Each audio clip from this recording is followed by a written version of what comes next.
नमस्कार, मी जयश्री स्वागत करते आपल्या चॅनलवरती स्टिच बाय जयश्री शिंदे। मैत्रिणींनो, आज आपण इथे 34 छातीच्या प्रिन्सेस कट ब्लाऊजचे कटिंग बघणार आहोत।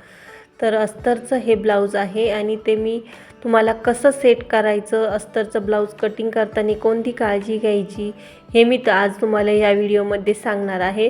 तर व्हिडिओ स्किप न करता पूर्ण बघा, म्हणजे स्टेप बाय स्टेप तुमच्या लक्षात येईल आपण काय केले आहे। तर इथे मी बंद कडीला पाठीचा भाग ठेवून घेतलेला आहे आणि आहे तसाच आपल्याला तो ड्रॉ करून घ्यायचा आहे।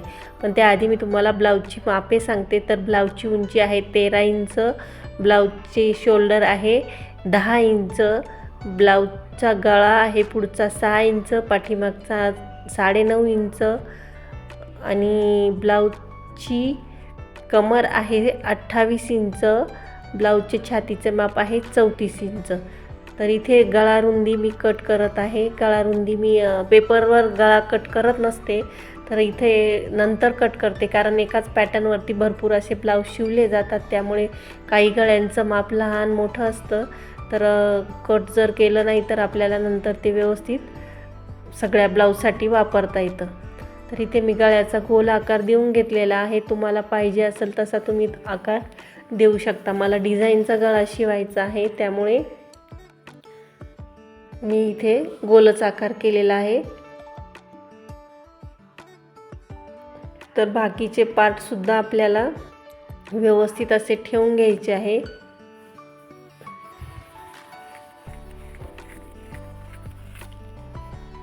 आणि आहे तसेच आपल्याला हे ड्रॉ करायचे आहे। आणि ब्लाऊज, अस्तरचे ब्लाऊज कट करताना आपल्याला भरपूर अशी काळजी घ्यायची असते। ब्लाऊज कट करायच्या आधी अस्तर व्यवस्थित चेक करून घ्यायचं आहे, कारण कधी अस्तर विरलेलं असतं आणि आपण जर न बघताच ते कट केलं तर आपला ब्लाऊजसुद्धा खराब होऊ शकतो किंवा कस्टमर नाराज होऊ शकतात। त्याआधी कटिंग करायच्या आधी अस्तर दोन्ही साईडने चेक करून घ्यायचं आणि अस्तरला कटिंग करायच्या आधी व्यवस्थित इस्त्री करून घ्यायची। ब्लाऊज पीसला सुद्धा इस्त्री करायची, म्हणजे कटिंग करताना पण आपल्याला प्रॉब्लेम येत नाही आणि स्टिचिंग करताना सुद्धा काही प्रॉब्लेम येत नाही। तर इस्त्री वगैरे केल्याने आपल्या ब्लाऊजला फिनिशिंगसुद्धा खूप छान येते। आणि नेहमी अस्तरचे पार्ट कट करताना ब्लाऊजच्या उंचीला, म्हणजे आपण मीटरवर जो कपडा मोजतो त्याच दिशेने आपल्याला अस्तरचे पार्ट ठेवून घ्यायचे असतात। याने आपल्या अस्तरची फिटिंग, ब्लाऊजची फिटिंग व्यवस्थित येते। तर ब्लाऊजच्या लांबीवरतीच आपल्याला सर्व पार्ट व्यवस्थित ठेवून घ्यायचे असतात।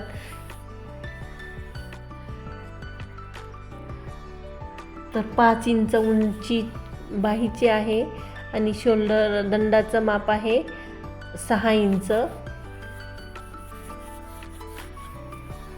तर जसं पेपरचं पॅटर्न केलेलं आहे अगदी सेम तसंच आपल्याला ड्रॉ करून घ्यायचं आहे आणि कटिंगसुद्धा लगेच करून घ्यायचं आहे। मैत्रिणींनो, तुम्ही जर आपल्या चॅनलवर नवीन असाल आणि चॅनलला अजून सबस्क्राईब केले नसेल तर चॅनलला सबस्क्राईब करा। शेजारील बेल आयकॉनचं बटन प्रेस करायला विसरू नका, कारण जे काही मी नवीन व्हिडिओ टाकेल ते तुम्हाला लगेच दिसतील। आणि व्हिडिओ आवडल्यास तुमच्या मित्रमैत्रिणींना शेअर करा।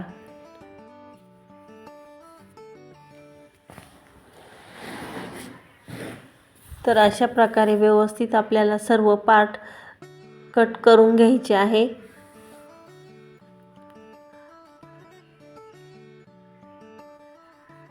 आणि तुम्ही जर नवीनच शिकत असाल तर तुम्ही डायरेक्ट कपड्यावर कधीही कट करायचं नाही।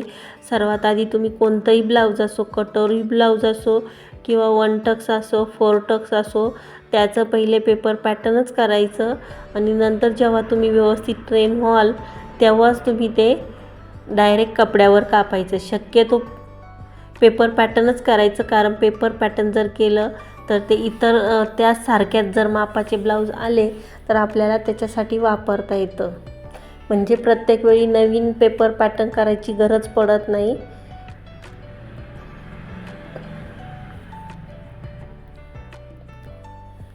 अशा प्रकारे आपले सर्व पार्ट व्यवस्थित इथे कट करून झालेले आहे।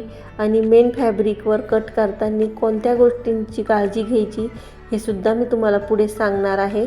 तर व्हिडिओ स्किप न करता व्यवस्थित पूर्ण बघा.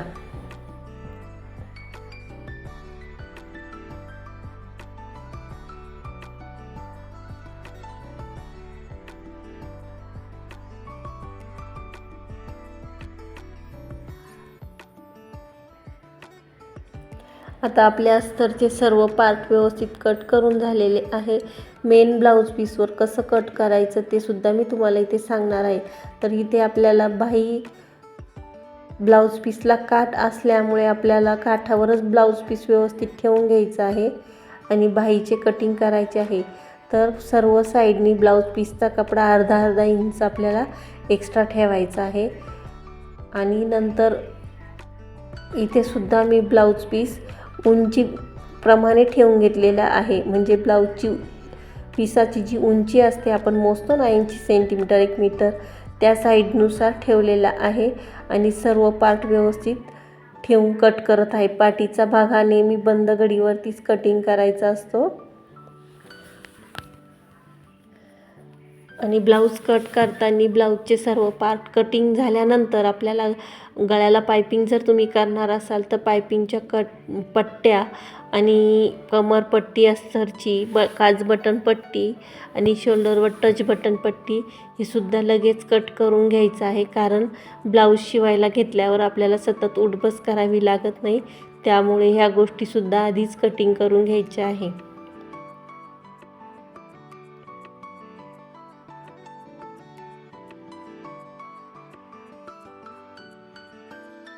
आणि एक गोष्ट नेहमी लक्षात ठेवायची, ब्लाऊज कटिंग करताना नेहमी ब्लाऊज पिसाच्या उंचीच्या साईडनीच आपल्याला कटिंग करायचं आहे.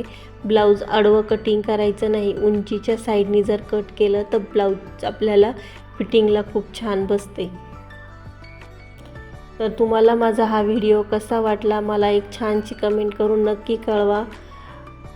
आणि माझे असेच नवनवीन व्हिडिओ बघण्यासाठी आपल्या चॅनलला तुम्ही सबस्क्राईब करा, चॅनलला लाईकसुद्धा करा. व्हिडिओ पूर्ण बघितल्याबद्दल धन्यवाद. थँक्यू.